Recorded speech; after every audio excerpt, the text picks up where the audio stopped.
Story time! So yesterday my friends and I all went to the fair and there were 6 of us in total.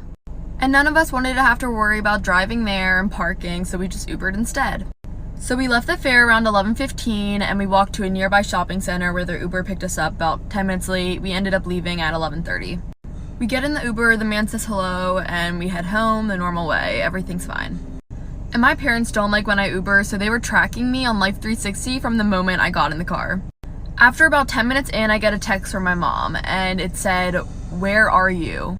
I look up from my phone and I realize I have no idea where we are, and Ubers know their directions, they know how to take you home. We were 20 minutes out of the way. So I'm terrified. My mom's texting me nonstop, literally about to call the police. I'm gonna run out of time, but posting part 2. Story time about how I got catfished and almost kidnapped. So because I just turned 18, I thought about signing up for a few dating apps. So I did. I matched with this really cute guy named Chris. And we chatted on the app for like 3 weeks back and forth. I would ask him to FaceTime, but he would always make up some lame excuse. Yes, ladies, there's a video dating app coming out soon, so no more lame excuses for sus boys. Anyways, so finally after asking him a bunch of times to hang out, we finally made plans to meet up for dinner. He gave me the address to the place and it was like 20 minutes from where I lived. And he told me that he was going to be wearing a baseball cap, and I told him that I was going to be wearing a white shirt and green jeans. So I took an Uber and got there at like 6 o'clock, but when I got in there, I didn't see anybody with a baseball cap on. While I'm looking around, all of a sudden somebody taps me on the shoulder. So I turn around and it's this older guy wearing a baseball cap, and he goes, "Oh, hi, I'm Chris." So I'm definitely feeling super sus at this point, but I'm too fucking nice to be like, "Ooh, get the fuck away from me." So I figured I might as well get a free meal out of this. So we sat down to eat Life for part 2. Just don't be one of these people that's surprised that black folks got issues. Then the people I can't deal with. I'd rather talk to somebody that don't agree with me than somebody that's had their eyes closed. Did you know black people, why are black people angry? We've been angry. This ain't new. You think this just happened last couple of years? Black folks been trying to tell y'all forever that they had some issues, and we invented the blues. What more of a sign that you need? We literally invented an entire genre of music based on sadness. That's how sad the blues was created here. That is an American art form. That is not native African. You go listen to old African music. The shit is happy because we was free. Black girls are crazy. It's to the point where I don't even like helping my friend no more.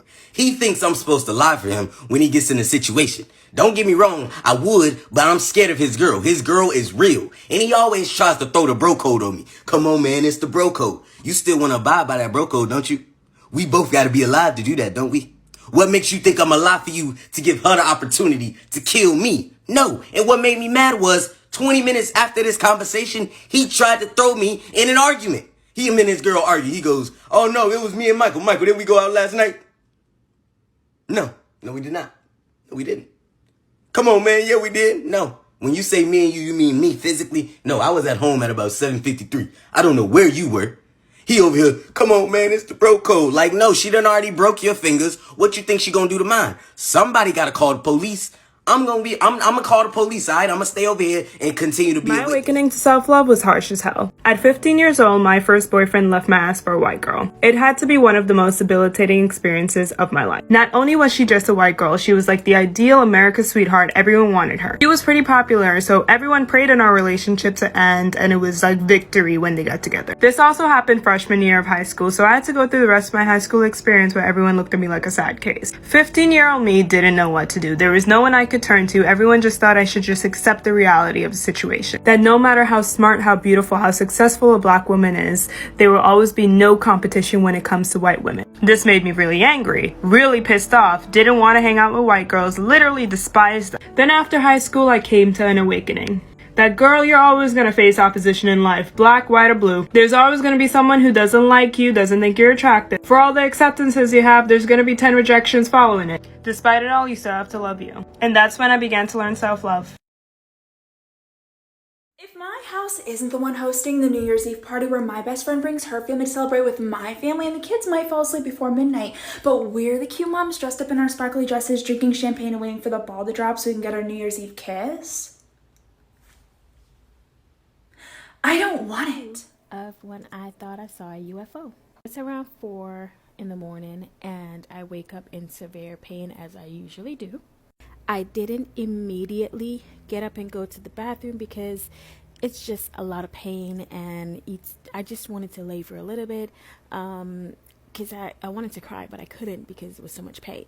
So I'm laying there on my right side facing the glass window. I closed my eyes for what seemed like just a few seconds, but when I opened them, there was what we all would imagine a UFO to look like, a flying saucer with lights going around it, and it was hovering in front of the window, and you can hear it hovering in front of the window, and the lights were flashing. At this time, I'm thinking to myself, holy shit, I have an alien in my belly, and they came for it. All right, guys, we're going to part 3. Time. So let me tell you about the time I thought I saw a UFO.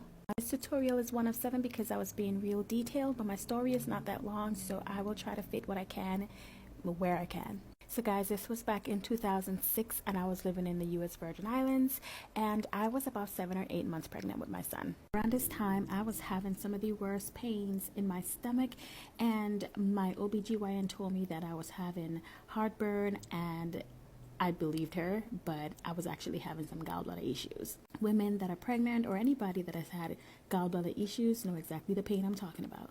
So about 4 or 5 a.m. every morning, I would wake up in severe pain. There was nothing I could take. There was nothing I could do. I would just be in pain. And then one morning, I discovered that if I throw up, I would feel better. This morning around 4, I woke up in pain as I usually do. And we're going to go to part 2.